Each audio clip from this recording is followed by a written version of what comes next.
Hi everyone, welcome back to Learn Well.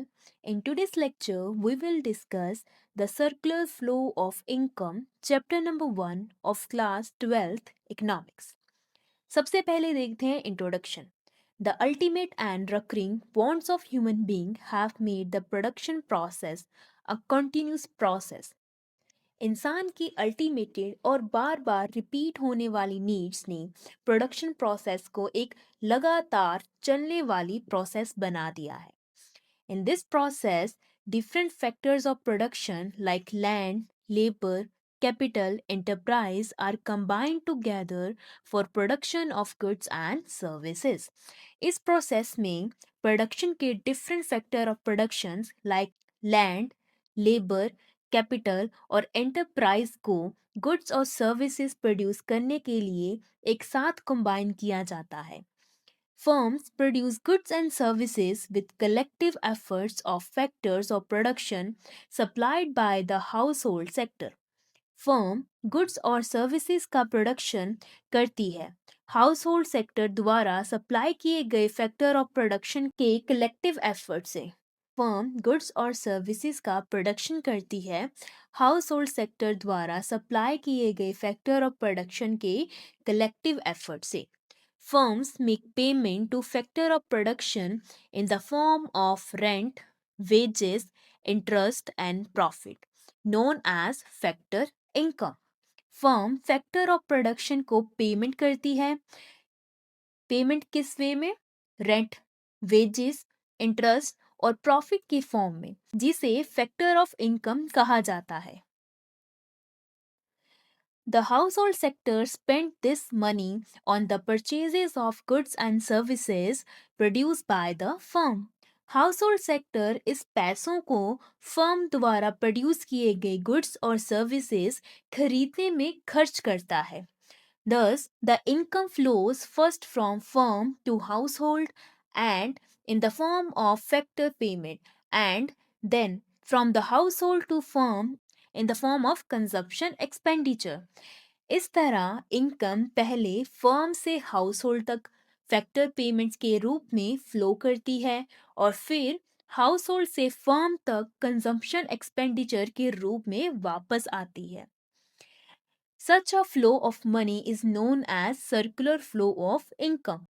इस तरह के पैसे के फ्लो को सर्कुलर फ्लो ऑफ इनकम कहा जाता है. आई होप आपको इंट्रोडक्शन क्लियर हो गया होगा. उसके बाद देखते हैं मीनिंग ऑफ सर्कुलर फ्लो. अब सर्कुलर फ्लो का मतलब क्या होता है? It refers to cycle of generation of income in the production process, its distribution among the factor of production, and finally its circulation from household to firm in the form of consumption expenditure on goods and services produced by them. Circular flow of income का मतलब है production process के दौरान income का generate होना, फिर उस income का फैक्टर्स ऑफ प्रोडक्शन के बीच डिस्ट्रीब्यूशन होना, और आखिर में हाउसहोल्ड से फर्म तक गुड्स और सर्विसेज पर किए गए कंजम्पशन एक्सपेंडिचर के रूप में इनकम का सर्कुलेशन होना.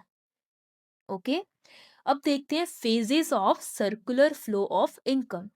There are three different phases: generation phase, distribution phase, and disposition. ठीक है? In circular flow of income as shown in the given diagram. इस डायग्राम में हम सर्कुलर फ्लो ऑफ इनकम के 3 फेजेस को देख सकते हैं. सबसे पहला है ऊपर प्रोडक्शन फेज, जिसको जनरेशन ऑफ इनकम भी कहा जाता है. प्रोडक्शन फेज दिखाया गया है. इस फेज में फर्म गुड्स और सर्विसेज प्रोड्यूस करती है फैक्टर ऑफ प्रोडक्शन की हेल्प से. जब प्रोडक्शन होता है तब इनकम जनरेट होती है. राइट साइड पर है इनकम फेज, जिसे डिस्ट्रीब्यूशन ऑफ इनकम भी कहा जाता है. इनकम फेज, इस फेज में फर्म हाउस होल्ड को फैक्टर ऑफ इनकम पे करती है, जैसे रेंट, वेजेस और इंटरेस्ट और प्रॉफिट के रूप में. यानी यहाँ इनकम डिस्ट्रीब्यूट होती है. और नीचे है एक्सपेंडिचर फेज, जिसे डिस्पोजिशन ऑफ इनकम कहते हैं। इस फेज में हाउस होल्ड अपनी इनकम को गुड्स और सर्विसेज पर स्पेंड करते हैं जो फर्म ने प्रोड्यूस की होती है। तो इस तरह इनकम जनरेट होती है, डिस्ट्रीब्यूट होती है और स्पेंड होती है और फिर वापस फर्म के पास आ जाती है, जिसे सर्कुलर फ्लो ऑफ इनकम कहा जाता है। ओके, उसके बाद सबसे पहले है generation phase. In this phase firm produce goods and services with the help of factor of production. इस फेज में फर्म फैक्टर ऑफ प्रोडक्शन की सर्विसेज की मदद से गुड्स और सर्विसेज का प्रोडक्शन करती है। सेकंड है डिस्ट्रीब्यूशन फेज। इस फेज में फैक्टर इनकम जैसे रेंट, वेजेस, इंटरेस्ट और प्रॉफिट का फ्लो फर्म से हाउस होल्ड की तरफ होता है। और थर्ड है डिस्पोजिशन फेज। इस फेज में फैक्टर ऑफ प्रोडक्शन को मिली हुई इनकम फर्म्स द्वारा प्रोड्यूस किए गए गुड्स और सर्विसेज पर खर्च की जाती है। In this way, income generated in production unit reaches back to production unit and makes a circular flow complete. तो इस तरह से प्रोडक्शन यूनिट में जनरेट हुई इनकम वापस प्रोडक्शन यूनिट तक पहुंच जाती है और circular flow of income complete हो जाता है। अब ये है circular flow of income between house hold and firm. इस डायग्राम में हम हाउस होल्ड सेक्टर और फर्म सेक्टर के बीच सर्कुलर फ्लो को समझते हैं। लेफ्ट हैंड साइड पर हाउस होल्ड दिखाया गया है और राइट हैंड साइड पर फर्म। डायग्राम के ऊपर जो एरो है उस पर लिखा है फैक्टर सर्विसेज। इसका मतलब है हाउस होल्ड फर्म को लैंड, लेबर, कैपिटल और एंटरप्राइज सप्लाई करती है। हाउस होल्ड फर्म को लैंड, लेबर, कैपिटल और एंटरप्राइज सप्लाई करती है। ठीक है, नीचे वाले एरो पर लिखा है फैक्टर पेमेंट। इसका मतलब है फर्म हाउस होल्ड को पेमेंट करती है रेंट, वेज, इंटरेस्ट और प्रॉफिट के फॉर्म में। उसके बाद गुड्स एंड सर्विसेज का फ्लो। फर्म गुड्स और सर्विसेज प्रोड्यूस करती है और हाउस होल्ड उन्हें परचेज करता है। ठीक है, कंजप्शन एक्सपेंडिचर में on goods and services. House hold अपनी इनकम को कंजम्पशन एक्सपेंडिचर के रूप में फर्म के गुड्स और सर्विसेज पर खर्च करती है। इस तरह house hold factor of services firm तक लेकर आती है। ठीक है, फैक्टर ऑफ सर्विसेज फर्म तक लेकर आती है और फिर firm factor payment house hold को देता है। ठीक है, इसी कॉन्टिन्यूस मूवमेंट को सर्कुलर फ्लो ऑफ इनकम कहा जाता है। ठीक है, अब हम देखते हैं स्टॉक एंड फ्लो। स्टॉक और फ्लो क्या होता है? The concept of stock and flow is used frequently in macroeconomics. Macroeconomics में स्टॉक और फ्लो के कंसेप्ट का काफी ज्यादा यूज होता है। ठीक है, some of the macro variables related to stock while other related to flow. कुछ मैक्रो वेरिएबल स्टॉक से रिलेटेड होते हैं जबकि कुछ फ्लो से रिलेटेड होते हैं। Therefore, it is important to understand their meaning and so that the variables can be categorized as stock and flow. इसीलिए इनका मीनिंग समझना जरूरी है ताकि वेरिएबल्स को स्टॉक या फ्लो के रूप में क्लासिफाई किया जा सके। स्टॉक वेरिएबल उस वेरिएबल को कहा जाता है जो किसी पर्टिकुलर पॉइंट ऑफ टाइम पर मेजर किया जाता है। स्टॉक वेरिएबल उस वेरिएबल को कहा जाता है जो कि पर्टिकुलर पॉइंट ऑफ टाइम पर मेजर किया जाता है। For example, stock of goods in godown as on 31 December 2025, जैसे कि 31 दिसंबर 2025 को गोडाउन में मौजूद गुड्स का स्टॉक। ठीक है,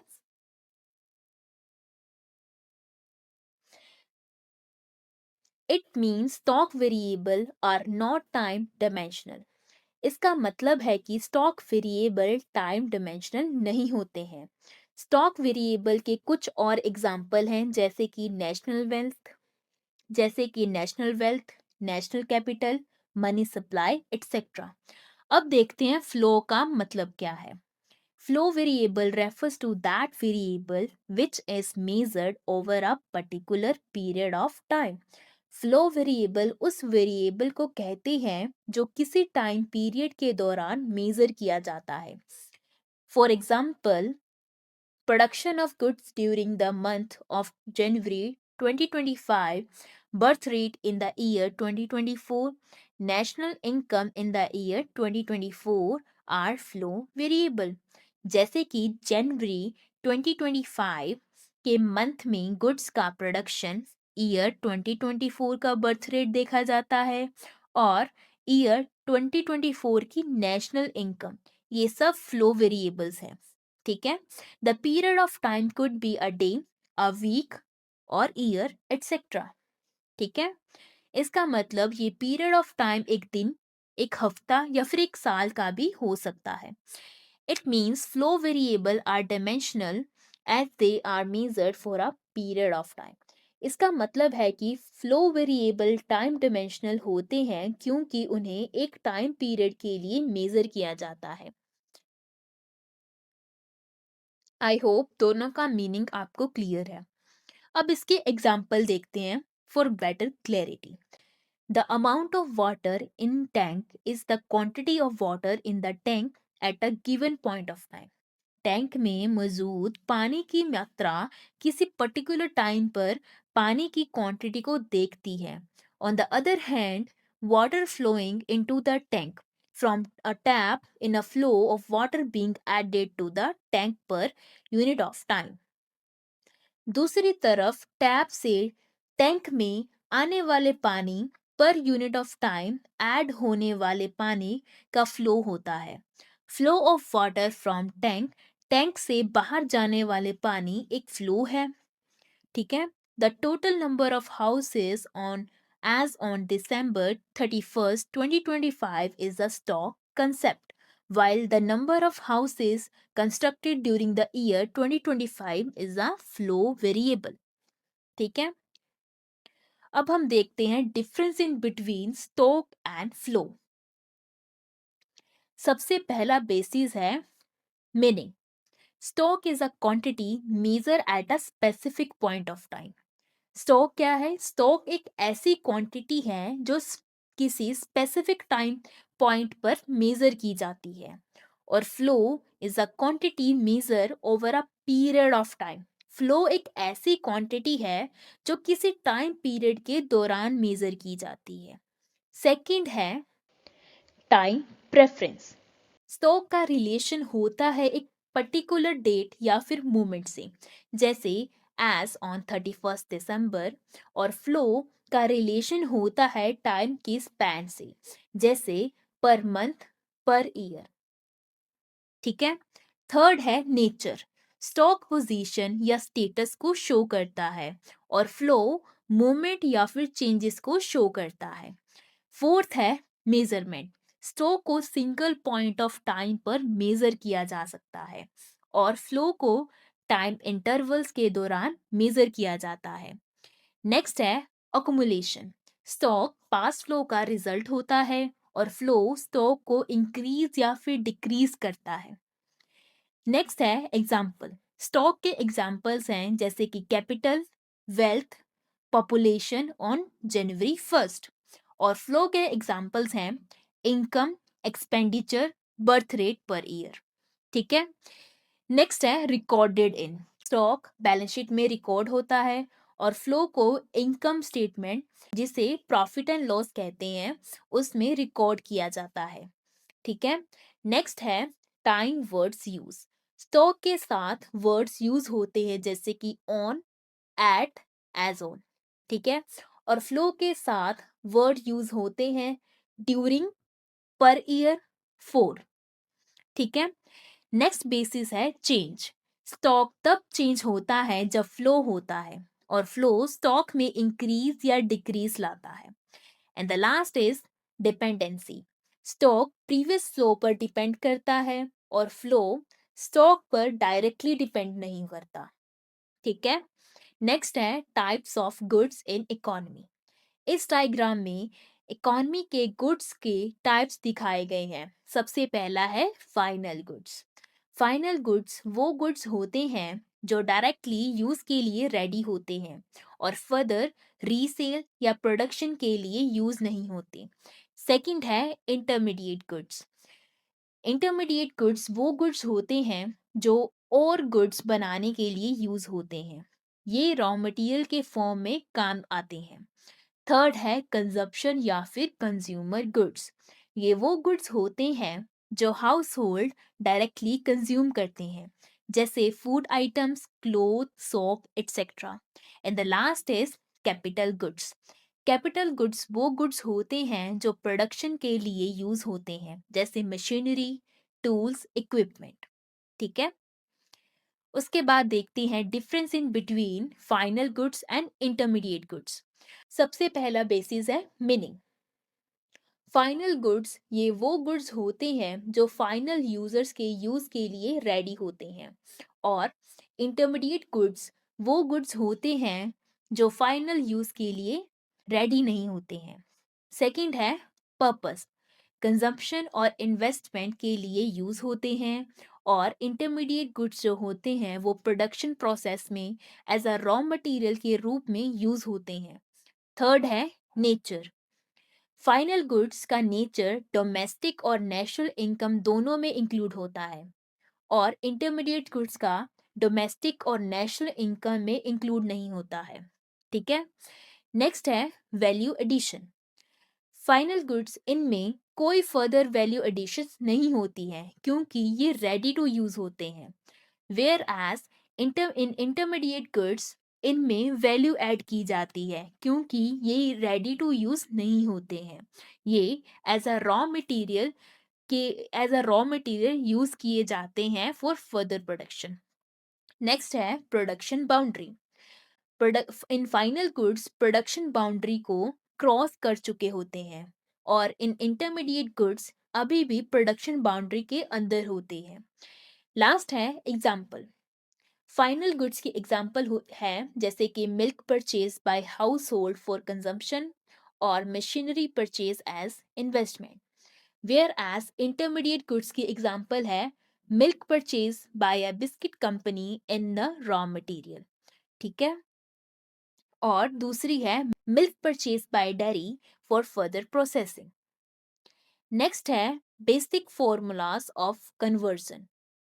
इस डायग्राम में ग्रॉस और नेट के बीच कन्वर्जन दिखाया गया है।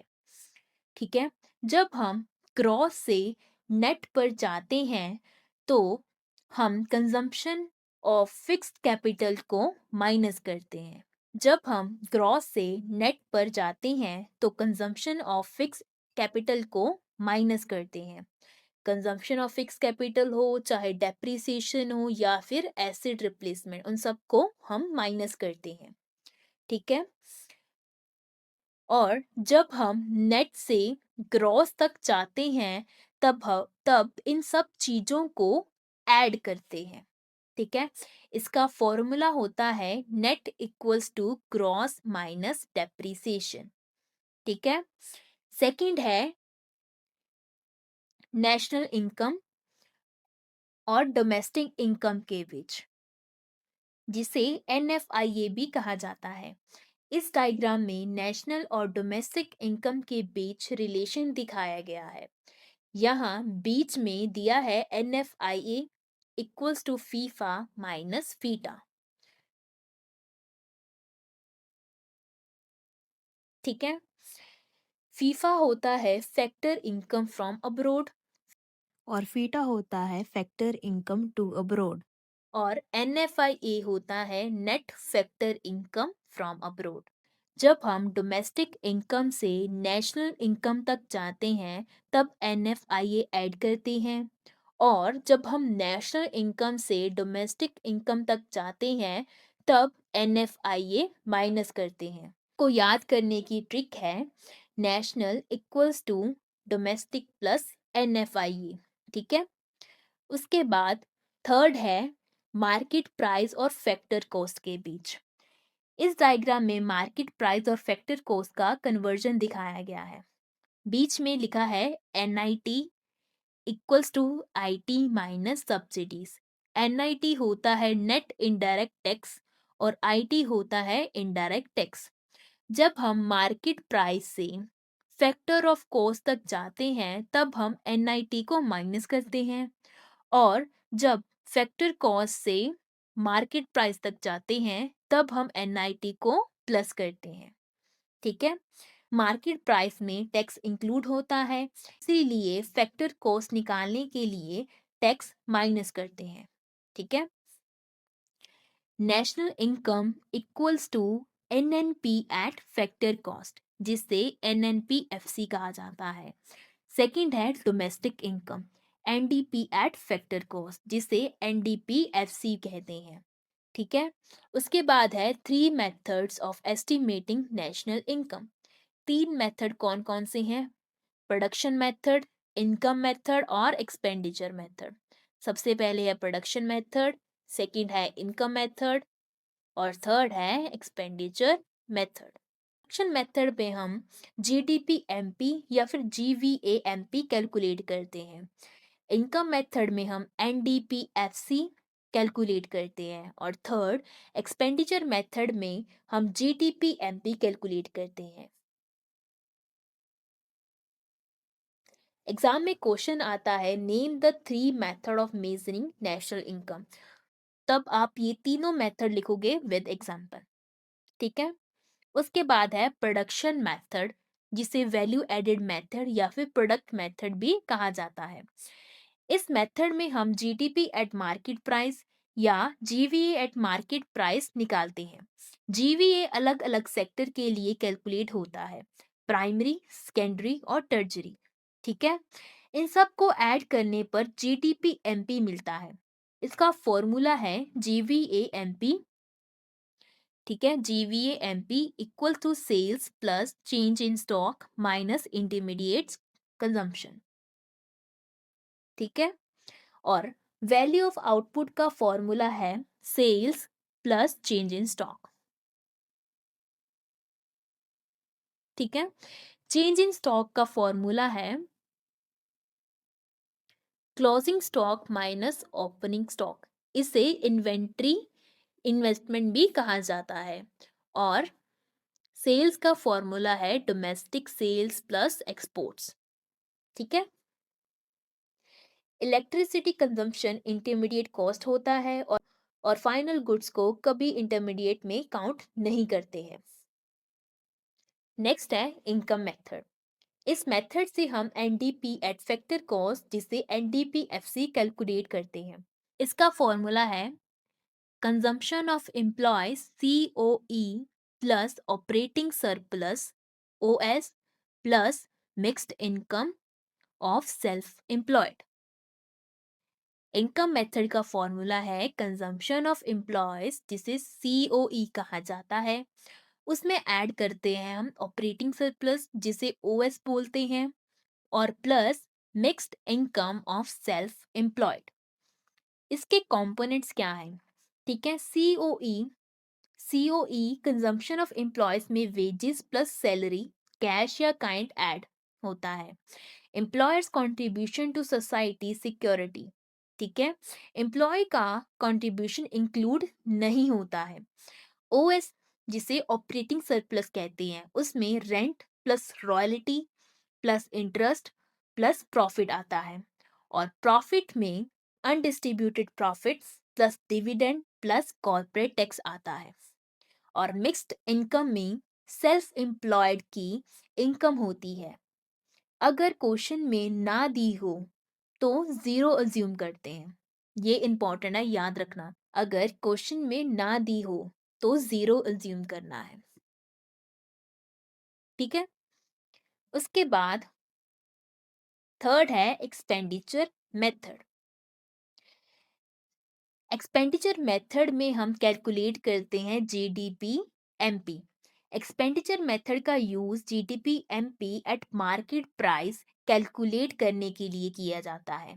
इसका फॉर्मूला है प्राइवेट फाइनल कंजम्पशन, जिसे पीएफसीई कहा जाता है, उसमें ऐड करते हैं हम government final consumption GFCE plus gross domestic capital formulation plus net exports. ठीक है। प्राइवेट फाइनल कंजम्पशन एक्सपेंडिचर, जिसे PFCE, they are also known as household expenditure. ठीक है। पीएफसीई को हाउस होल्ड एक्सपेंडिचर भी कहते हैं, यानी हाउस होल्ड जो गुड्स और सर्विसेज पर खर्च करता है। ठीक है। अगर जीडीसीएफ डायरेक्टली ना दिया हो तो हम GDFCF plus changes in stock add करते हैं, जिससे ग्रॉस इन्वेस्टमेंट मिलता है। चेंज इन स्टॉक कैसे कैलकुलेट करते हैं? चेंज इन स्टॉक को हम closing stock minus opening stock से कैलकुलेट करते हैं। इसे इन्वेंट्री इन्वेस्टमेंट भी कहा जाता है। ठीक है। चेंज इन स्टॉक को इन्वेंट्री इन्वेस्टमेंट भी कहा जाता है। इन्वेंट्री इन्वेस्टमेंट कह लो, चाहे एडिशनल टू स्टॉक कह लो, या फिर इंक्रीज इन स्टॉक। ठीक है। If decrease in stock, change the sign. ठीक है। अगर स्टॉक डिक्रीज हो जाता है तो साइन जो है हम चेंज कर देते हैं। तब कौन सा साइन यूज किया जाता है? माइनस का साइन यूज किया जाता है। If net domestic capital formation is given, add depreciation to convert the gross. अगर नेट डोमेस्टिक कैपिटल फॉर्मेशन दिया हो तो उसे ग्रॉस बनाने के लिए डेप्रिसिएशन ऐड करते हैं। If net domestic fixed capital formation is given, add depreciation and change in stock. अगर net domestic fixed capital formation दिया हो तो depreciation plus change in stock दोनों ऐड करते हैं। ठीक है। अगर GDFC ब्रेकडाउन्स, ठीक है, ये रहा। अगर GDFC breakdowns gross business fixed investment plus gross residential construction investment plus gross public investment. GDFCF के 3 पार्ट्स होते हैं: business investment, residential construction investment और थर्ड है पब्लिक इन्वेस्टमेंट। नेट एक्सपोर्ट्स को कैलकुलेट करने के लिए एक्सपोर्ट माइनस इंपोर्ट का यूज किया जाता है। अगर नेट इंपोर्ट्स दिया हो तो साइन चेंज करके माइनस करते हैं। ठीक है। नेक्स्ट है प्रिकॉशन या फिर limitations of national income calculation method. सबसे पहला है प्रिकॉशन फॉर प्रोडक्शन मेथड। ठीक है। Do not include second hand goods. Second hand goods को इंक्लूड नहीं करते हैं क्योंकि ये पहले से ही काउंट हो चुके होते हैं। ठीक है। उसके बाद है include brokerage commission on sale या फिर purchase of second hand goods. ठीक है।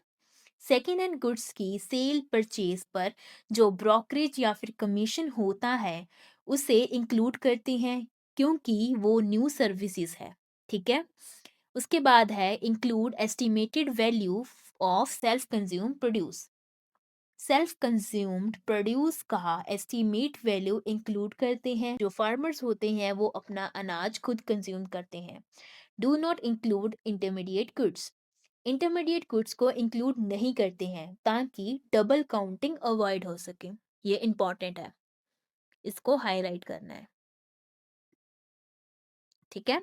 उसके बाद है add change in stock inventory investment. Change in stock या फिर इन्वेंट्री इन्वेस्टमेंट को ऐड करते हैं। Do not consider services for self consumption. Self consumption services जैसे हाउस वाइफ की सर्विसेज को इंक्लूड नहीं करते क्योंकि उनकी वैल्यू मेजर करना मुश्किल होता है। ठीक है। सेकंड है problem of double counting, important. Occur when a goods is counted more than once. Double counting तब होती है जब एक गुड को एक से ज्यादा बार काउंट कर लिया जाता है। जैसे कि for example farmer sells grain to flour mill. Flour mill sells flour to bakery. Bakery sells bread to shop. And shop sells bread to customers. जैसे कि फार्मर ग्रेन्स बेचता है किसको? फार्मर ग्रेन किसको बेचेगा? फ्लोर मिल को बेचेगा, ठीक है? और फ्लोर मिल जो होती है वो सेल किसको करेगी? फ्लोर बेकरी को, ठीक है? जो व्हीट होती है, व्हीट को हम पीसने के लिए चक्की पर भेजते हैं और चक्की जो होती है उसको पीस कर बेकरी को पहुंचाती है और बेकरी जो वो रॉ मटेरियल है उसका यूज करती है टू मेक ब्रेड्स और ब्रेड्स बनाकर उसे शॉप पर सेल किया जाता है किसको? कस्टमर को। Each stage is an intermediate goods for the next, but the final sale is the only value to be counted. हर स्टेज पर इंटरमीडिएट गुड्स होते हैं लेकिन सिर्फ फाइनल सेल काउंट की जाती है, ठीक है? अब हाउ टू अवॉइड, इसे कैसे अवॉइड किया जा सकता है डबल काउंटिंग को? टेक ओनली फाइनल सेल, सिर्फ फाइनल गुड्स की वैल्यू लो, ठीक है? और सेकंड है take value added at each stage, हर स्टेज पर वैल्यू एडेड लो, ठीक है? थर्ड है precaution for income method. Do not include transfer income. Transfer income होती है जैसे कि old age pension, scholarship, free income, indirect taxes या फिर illegal income from smuggling, theft, gambling, lottery, etc. Do not include income from sales of second hand goods. Income from second hand goods. Second hand goods की sales से आई हुई income include नहीं करते। Include commission, brokerage on sale of second hand goods. Second hand goods पर जो commission या फिर ब्रोकरेज मिलता है उसे इंक्लूड करते हैं। फिर आता है do not include income from sale of financial assets. Shares और डिबेंचर की सेल से आई हुई इनकम इंक्लूड नहीं करते हैं, ठीक है? उसके बाद है includes imputed rent of owner occupied houses.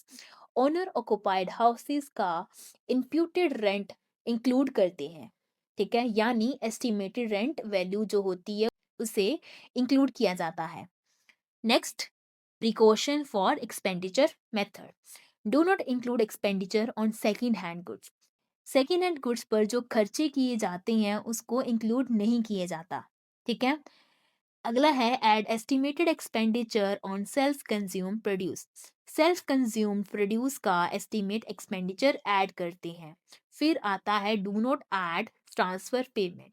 Transfer payment जैसे charity, donation, gift, pension include नहीं करते। शेयर्स और डिबेंचर पर खर्च इंक्लूड नहीं किया जाता और ब्रोकरेज और कमीशन ऑन फाइनेंशियल एसेट को इंक्लूड किया जाता है। और लास्ट है do not add expenditure on intermediate goods. Intermediate goods पर खर्चा जो होता है उसे ऐड नहीं करते। उसके बाद आ जाता है नेशनल इनकम। अब नेशनल इनकम क्या है? It is the sum total of income of only the normal resident of a country.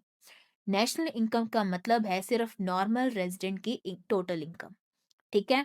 और डोमेस्टिक टेरिटरी या फिर इकोनॉमिक टेरिटरी क्या होता है? It refers to that area of economic activity which generate domestic income.